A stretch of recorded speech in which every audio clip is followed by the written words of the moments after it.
السلام علیکم ناظرین، حسین رضوی ایک مرتبہ پھر آپ کے سامنے حاضر ہوں ایک نئے ٹاپک کے ساتھ، ایک نئے پوڈ کاسٹ کے ساتھ۔ اور آج جو ہے ہم بات کرنے والے ہیں الیکٹرک وہیکلز، بجلی پہ چلنے والی گاڑیوں کے بارے میں، اور ان سے ہونے والے ماحولیاتی فوائد کے بارے میں اور ان کے انوائرمنٹل امپیکٹس کے اوپر۔ اور اس حوالے سے بات کرنے کے لیے ہمارے ساتھ موجود ہیں مجتبیٰ بیگ صاحب، انوائرمنٹل ایکسپرٹ ہیں۔ السلام علیکم مجتبیٰ صاحب، ٹھیک ٹھاک ہیں؟ وعلیکم خیریت سے؟ بالکل ٹھیک۔ مجتبیٰ صاحب، سب سے پہلے تو میں چاہوں گا کہ آپ اپنا جو ہے وہ تعارف خود سے کروائیں، تاکہ ہمارے ناظرین کو بھی اور ہمیں بھی جو ہے وہ پتہ چلے کہ آپ کا جو ہے وہ کام کیا ہے۔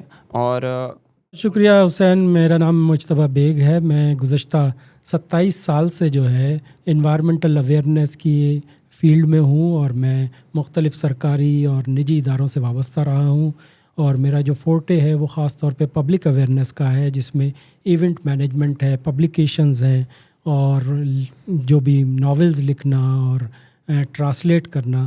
میں وہ واحد نان انگلش آتھر ہوں جس نے ایک ماحولیاتی انسائکلوپیڈیا پبلش کرایا ہے، تو یہ میرا ایک فورٹے ہے۔ اس کے علاوہ میں اسٹوری ٹیلر کے طور پہ جانا جاتا ہوں۔ میں اسٹیج کے لیے تھیٹر لکھتا ہوں اور اس کو جو ہے سپروائز کرتا ہوں۔ یہ میری ساری ایکٹیویٹیز ہیں۔ گزشتہ 26 سے 27 سال میں تقریباً کوئی 100 سے زیادہ ایونٹس کرا چکا ہوں، اور اس کے علاوہ میں 1200 سے زیادہ جو ہے وہ آرٹیکل کنٹریبیوٹ کر چکا ہوں۔ صحیح، انشاءاللہ آپ کی جو ایکسپرٹیز ہے اس سے ہم آج جو ہے وہ جس حد تک ہو سکے گا ہم جو ہے وہ اسے استفادہ حاصل کرنے کی کوشش کریں گے۔ آج کا جو ٹاپک ہے وہ ہم نے جو ہے وہ الیکٹرک وہیکلز، بجلی سے چلنے والی گاڑیاں اور ان کے ماحولیاتی فوائد کے بارے میں بات کرنی ہے۔ تو سب سے پہلی بات میں یہ کرنا چاہوں گا کہ گرین ہاؤس گیسز کی جو ایمیشن ہے، ان ایمیشنز کو کس طرح سے جو ہے وہ الیکٹرک کارز یا الیکٹرک بائکس کس طرح سے اس سے فائٹ کرتی ہیں، اور as compared to petrol bikes and petrol cars جو دیگر فیولز کے اوپر جو ہے وہ چلتی ہیں۔ ہاں، یہ بہت اچھا سوال ہے حسین آپ کا۔ عام طور پہ یہ سمجھا جاتا ہے کہ ہم ایئر پولیوشن کا مسئلہ جو ہے وہ گاڑیوں کو ٹھیک کر کے، ان کا انجن ٹھیک کر کے پھر جو ہے حل کر سکتے ہیں، لیکن ہم بنیادی بات یہ بھول جاتے ہیں کہ جو فیول اس میں ڈالا جاتا ہے، اول تو وہ فاسل فیول ہوتا ہے اور اس کی ایمیشنز بہت زیادہ ہوتی ہیں، اور دوسرے نمبر پر ہمارے جیسے ممالک میں جہاں پر قوانین کا بہت سختی سے نفاذ نہیں ہے، کوئی چیک اینڈ بیلنس نہیں ہے، اس میں ہمیں جو ہے ملاوٹ شدہ پیٹرول ملتا ہے جو کہ ایمیشن زیادہ کرتا ہے۔ تو اس وجہ سے صورتحال اور گمبھیر ہو جاتی ہے، اور بڑے ہم اس پر افسوس کا اظہار کرتے ہیں کہ 1 لاکھ 1.5 لاکھ سالانہ اموات ہوتی ہیں۔ یہ تو وہ اموات ہیں جو کہ ہاسپٹلز کے ذریعے ریکارڈ ہوتی ہیں، وہ اموات جو گھروں میں ہو جاتی ہیں، وہ اموات جو رپورٹ نہیں ہوتی ہیں، وہ اموات جو چھوٹے چھوٹے دواخانوں میں ہوتی ہیں، ان کا کوئی ریکارڈ نہیں ہے، ورنہ یہ اعداد و شمار اس سے کہیں زیادہ ہیں۔ تو ہمیشہ یہ کہا جاتا تھا کہ پبلک ٹرانسپورٹ لائیں، اس سے مسئلہ ہوگا۔ پبلک ٹرانسپورٹ سے مسئلہ حل نہیں ہوگا، کیونکہ جب زیادہ لوڈ اٹھائے گی گاڑی تو اس سے ایمیشن اتنے ہی زیادہ نکلیں گے۔ یا پھر کوئی خیالی بات کی جاتی ہے کہ سائیکل استعمال کریں۔ کراچی جیسے روڈوں پر ایک لین نہیں اس کے لیے ایلوکیٹ کی جا سکتی، کیونکہ آلریڈی 3 4 لینز جو ہیں وہ بھی کم پڑ رہی ہیں۔ جس تیزی سے آبادی بڑھ رہی ہے اور جس تیزی سے پبلک ٹرانسپورٹ کا سسٹم جو ہے زیرو ہوتا جا رہا ہے، تو اس میں ذاتی سواریاں، خاص طور پہ موٹر سائیکل، چنچی، یہ چنچی جو گاڑی ہے یہ دنیا میں کہیں اس کا میک کوئی اپرووڈ ڈیزائن ہے ہی نہیں ہر لحاظ سے۔ اس کی ایمیشنز اس لیے زیادہ نکلتی ہیں کہ اس کے آگے 1 پہیہ ہے اور پیچھے 2 پہیے ہیں، تو 1 پہیے کو جب دھکیلتے ہیں 2 پہیے تو ان کو دگنی فورس لگتی ہے، کیونکہ وہ 1 پہیہ اس کو سپورٹ کر رہا ہے، وہ جو کہ عام گاڑیوں میں 2 پہیے کرتے ہیں۔ تو ایسی صورت میں حال میں ہمارے پاس جو واحد آپشن ہے وہ ہے ہم الیکٹرک گاڑیوں کی طرف جائیں۔ یہ ایک بہت بڑا فریب پھیلانے کی کوشش کی جا رہی ہے، غلط فہمی پھیلانے کی کوشش کی جا رہی ہے کہ الیکٹرک گاڑیاں جو ہیں بہت مہنگی ہوتی ہیں۔ بہت مہنگی تو ہوتی ہیں، لیکن ایک محاورہ ہے کہ سستا روئے بار بار، مہنگا روئے ایک بار۔ تو آپ ایک دفعہ اگر گاڑی خرید لیں گے الیکٹرک کی، تو اس کے بعد فار ایور کے لیے آپ کو پیٹرول نہیں بھرانا ہوگا۔ ایک تھوڑا سا بجلی کا بل آئے گا جو کہ آپ کی کاسٹ ہوگی، لیکن ساتھ ساتھ آپ ایمیشنز میں 0 کی طرف جائیں گے۔ تو وہ ٹارگیٹ جس کو دنیا خواب دیکھ رہی ہے وہ ممکن ہو سکتے ہیں اگر ہم الیکٹرک گاڑیوں کو عام کریں گے تو۔ اسی بات کو آگے بڑھاتے ہوئے میں جو ہوں وہ یہ پوچھنا چاہوں گا آپ سے کہ الیکٹرک گاڑیوں کے بارے میں ہم جو ہے وہ بات کر رہے ہیں، تو اس سے ہم کہتے ہیں ایئر پولیوشن جو ہے وہ کم ہوگا، اور ٹیل اینڈ ایمیشنز جو ہیں وہ کم ہو جائیں گی، دھواں نہیں چھوڑتی ہے گاڑی۔ تو یہ تو ایسا فائدہ ہے جو کہ میرے خیال سے بہت ہی عام ہے. اس کے علاوہ ایسے کون سے فوائد ہیں جو کہ الیکٹرک وہیکلس کے, جو کہ ان گاڑیوں کے یا موٹر سائیکلوں کے ہیں, جو کہ عام طور پہ لوگوں کو نہیں معلوم ہوتے ہیں؟ اس سے کس طرح کے جو ہے وہ اور فوائد جو ہیں وہ ہوتے ہیں؟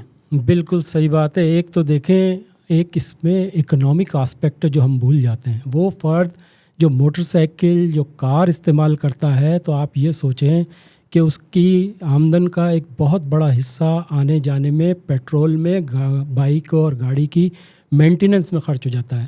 تو یہ وہ چیزیں ہیں جو کہ وہ سوشل کاسٹ کے طور پر ادا کرتا ہے.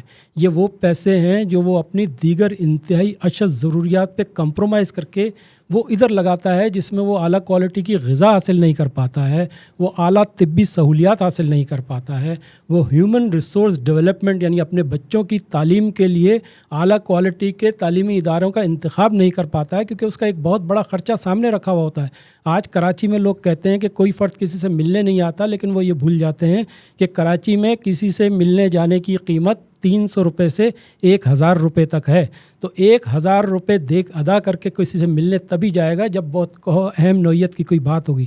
تو ایسی صورتحال میں اس سے بڑا کوئی فائدہ نہیں ہو سکتا کہ آپ کے پاس ایک ایسی سواری آ جائے گی کہ اس کے بعد آپ کو صرف اس کی مینٹیننس کرنی ہے, اور اس کے لیے جو موسٹ اسینشیل جو اس کا فیول ہے, جو کہ الیکٹرک سٹی کی صورت میں وہ بھرا کے اور وہ آرام سے موو کر سکتا ہے, اپنی سوشل لائف کو دوبارہ سے جو ہے نا بحال کر سکتا ہے. اور دوسرا فائدہ اس کا یہ ہے کہ ایک زمانہ تھا کہ لوگ بہت سارے کام اپنی مدد آپ کے تحت کر لیا کرتے تھے. اب وہ سارے کے سارے کام جو ہیں وہ پروفیشنل بیسس پہ ہوتے ہیں. کھانا پکوانے کی سروسز فراہم کی جا رہی ہیں, کھانا ڈیلیور کرنے کی سروسز فراہم کی جا رہی ہیں. کیوں؟ کیونکہ معاشرے کی آپس میں کنیکٹیوٹی ختم ہو گئی ہے. جب الیکٹرک بائک آئیں گی, موبلٹی کا مسئلہ ختم ہوگا, کوئی 10 دفعہ سوچے گا نہیں, تو آپس میں میل جول بڑھے گا, لوگوں میں سوشلائزنگ ہوگی. دوبارہ سے ہم جو ایک ہجوم بن گئے وہ معاشرے کی شکل میں واپس آ جائیں گے. اور اس کے ساتھ ساتھ ایک بہت بڑا فائدہ خاص طور پہ بڑے شہروں میں جو بار بار ہم ایک دوسرے سے کہتے ہیں سوری اور پارڈن, وہ سوری اور پارڈن نہیں ہوتا. وہ دراصل اس بات کا اعتراف ہوتا ہے کہ ہم صحیح طرح سے آپ کی بات سن نہیں سکے ہیں. یہ ہماری سماعت پر اثر ہے اس ایئر پولوشن کا جو کہ فیول کی, ایڈلٹریٹڈ فیول, ڈرٹی فیول سے چلنے والی گاڑیوں سے نکل رہا ہے, شور ہو رہا ہے, اس کی وجہ سے ہم نیم بہرے ہو چکے ہیں. الیکٹرک گاڑیاں آئیں گی تو یہ تمام مسائل ختم ہو جائیں گے. مصطفیٰ صاحب, ایک چیز جو ہے وہ سننے میں بھی آتی ہے اور مختلف کیسز بھی دیکھنے میں آتے ہیں کہ لوگوں کی جو ہیں وہ پھیپھڑوں کی بیماریاں بہت زیادہ بڑھ رہی ہیں, ریسپیریٹری ڈیزیزز بڑھ رہے ہیں. تو ہیومن ہیلتھ کے بارے میں, انسان کی صحت کے بارے میں جو ہے وہ بات کریں کچھ, کہ انسان کی صحت کے حوالے سے الیکٹرک وہیکلس کا, بجلی سے چلنے والی گاڑیوں کا کیا جو ہے وہ رول ہے؟ جی بالکل, یہ بھی ایک بالکل ریلیونٹ سوال ہے کہ ہم یہ پیسوں کی بچت کی بات کر رہے ہیں, ایمیشن کم ہونے کی بات کر رہے ہیں, لیکن یہ دیکھنا ہے کہ انسانی صحت کے اوپر اس کا کیا اثر پڑتا ہے. تو ادھر بھی صرف کم ایمیشن کی وجہ سے جو بہتری آئے گی, یعنی وہ لنگز, ایک ڈاکٹر نے اپنے انٹرویو میں بتایا کہ مجھے ایک عرصہ ہو گیا ایکس رے میں کسی کے لنگز صاف دیکھے ہوئے, مجھے یاد نہیں کہ آخری بار میں نے کب دیکھے تھے, اور ایک سینئر ترین ڈاکٹر کا یہ اسٹیٹمنٹ تھا. تو اس سے یہ پتہ چلتا ہے کہ ایمیشن سے تو ہمیں صحت کے نقصانات ہو رہے ہیں, لیکن اس کے علاوہ جو فیول کی, فاسل فیول کی گاڑیاں ہوتی ہیں, اس کے جو دیگر مسائل ہیں اس میں لو کوالٹی کا فیول استعمال ہوتا ہے. پرانی اسکریپ گاڑیاں اب تک استعمال ہو رہی ہیں, اور اب تو لوگوں کی نیسیسٹی بن گئی گاڑی, لگژری سے نیسیسٹی پہ آئی ہے. تو وہ کہتے ہیں 4 پہیوں کا ایسا کوئی ایک وہیکل ہو جو کہ چل سکے, جس کو ہم چلا سکیں, تو وہ ایک سہولت نہیں, وہ زحمت بن جاتی ہے. اس سے ذہنی ٹینشن بڑھتے ہیں, اس کے لیے اذیت ہوتی ہے, اور پھر پارکنگ کے جگہ جگہ مسائل ہوتے ہیں. جب الیکٹرک وہیکلز ہوں گی تو الیکٹرک وہیکلز میں سب سے پہلی پرائرٹی پبلک ٹرانسپورٹ کی ہوگی. اگر پبلک ٹرانسپورٹ الیکٹرک وہیکلز کا سسٹم پبلک ٹرانسپورٹ میں آ جاتا ہے تو وہ وہی دور آ جائے گا جب بڑی جو اشرافیہ کلاس جو ہوتی تھی وہ پبلک ٹرانسپورٹ میں سفر کرتی تھی, اور لوگ جو ہے کلفٹن گھومنے کے لیے پبلک ٹرانسپورٹ میں جاتے تھے اور بڑی گاڑیوں کی لائن ہوتی تھی. ویسی ہی بڑی گاڑیاں ہوں گی. تو اس سے صحت میں یہ جو ذہنی اذیت ہے, اعصابی کمزوری ہے, یہ ٹینشن ہے, یہ تمام مسائل حل ہوتے ہوئے نظر آ رہے ہیں اگر آپ مکمل طور پہ الیکٹرک بائک, الیکٹرک گاڑیاں, الیکٹرک پبلک ٹرانسپورٹ کو اپنے معاشرے میں بحال کریں گے. صحیح. اچھا, آپ نے جو ہے وہ اپنی گفتگو کے اندر بات کی لو کوالٹی فیول کی، گاڑیوں کی کے انجن کے خراب ہونے کی، اور اس طرح کی مختلف چیزیں جو کہ میرے خیال سے اس کی ریگولیشن سے ان چیزوں کو جو ہے وہ حل کیا جا سکتا ہے. تو میرا سوال یہ ہے کہ ہمارے لاء کے اندر، ہمارے انوائرمنٹل لاء کے اندر، یا جو ہمارے بیسیکلی ہمارے لاز کے اندر اس کا جو اس کے لیے کوئی لاز موجود ہیں، کوئی طریقہ کار موجود ہے، لیگل کوئی طریقہ موجود ہے اس کے بارے میں؟ دیکھیں جی، ہر وہ گاڑی جس کو موٹر وہیکل آرڈیننس کے تحت کلیئر نہیں کیا جائے وہ روڈ پر نہیں آ سکتی جب تک کہ موٹر وہیکل آرڈیننس کا انسپیکٹر جو ہے وہ کلیئرنس سرٹیفکیٹ نہ دے. لیکن جیسے کہ ہمارے ہاں قانون بنائے تو بہت اچھے جاتے ہیں لیکن ان پر نفاذ 10% بھی نہیں ہوتا ہے. اس کی وجہ صرف یہی نہیں ہے کہ جو نفاذ کرنے والے ہیں وہ لوگ جو ہیں ان کی نیت نہیں ہے، ان کا ارادہ نہیں ہے، یا ان کی کوئی بدنیتی ہے، بلکہ پورا ہمارا جو لا انفورسمنٹ اسٹرکچر ہے وہ آج سے 70 سال پرانا ہے. جب لاٹھی لے کے پولیس والا کسی مجرم کے پیچھے بھاگا کرتا تھا، وہی لاز، وہی رولز اینڈ ریگولیشن اب تک چلائے جا رہے ہیں. تو آج کے جدید دور میں اگر کسی بھی قسم کی وائلیشن پکڑنی ہے تو اس کے لیے ڈیجیٹائز سسٹم ہونا چاہیے. وہ گاڑی جب فٹنس کے لیے آئے تو اس کو ایسا کنیکٹ کیا جائے اپنے ڈیجیٹل سسٹم میں کہ وہ اس کا ایک ایک فالٹ بتا دے، تاکہ فوری طور پہ ان کو کچھ عرصے کی مہلت دے کے اور اس کو کلیئر کر کے سامنے لایا جائے. پھر اس کے ساتھ ساتھ ان کے اوپر مانیٹرنگ کا کوئی سسٹم نہیں ہے کہ ایک دفعہ تو کلیئرنس لے کے چلے جاتے ہیں، اس کے بعد کوئی ان کو پوچھنے والا نہیں ہوتا، وہی سرٹیفکیٹ لا کے اور دوبارہ سے رینیول پہ رینیول لیتے جاتے ہیں. تو یہ وہ خرابیاں ہیں ہمارے سرویلنس سسٹم کے اندر، کہ اس کو ٹھیک کرنے کی ضرورت ہے تاکہ گاڑیاں بہتر ہوں. اب اس سسٹم کو ہم جو ہیں وہ کام کر رہے ہیں کہ ہم ابھی بات چیت کر رہے ہیں، ہم ایڈوکیسی پہ کام کر رہے ہیں، ہم اس کو وائڈ اسپریڈ اس کی اڈاپشن کرنا چاہتے ہیں. ہم چاہتے ہیں عام عوام کے اندر جو ہے وہ یہ الیکٹرک گاڑیاں، الیکٹرک بائکس جو ہیں وہ عام ہوں. لیکن ان کو عام کرنے ان کو عام کرنے کے لیے آپ کا کیا خیال ہے کہ جو ہماری گورنمنٹ کی پالیسیز ہیں، جو ہمارے گورنمنٹ کے ادارے ہیں، انوائرمنٹ کی پالیسیز ہیں، خاص طور پہ انوائرمنٹ کے ادارے ہیں، ان کا کیا رول ہونا چاہیے ہے اور ابھی وہ کیا کر رہے ہیں اس کی اڈاپشن کے اندر؟ وہ اپنا کیا رول اس وقت پلے کر رہے ہیں؟ بالکل صحیح بات کی آپ نے حسین. یہ وہ بات ہے جس پہ لوگ جو ہے اپنی تشویش کا اظہار کر رہے ہیں، پریشانی کا اظہار کر رہے ہیں، لیکن کیا ہے وہ یہ جانتے نہیں ہیں. بہت کم لوگوں کو معلوم ہے کہ الیکٹرک وہیکل پالیسی آ چکی ہے.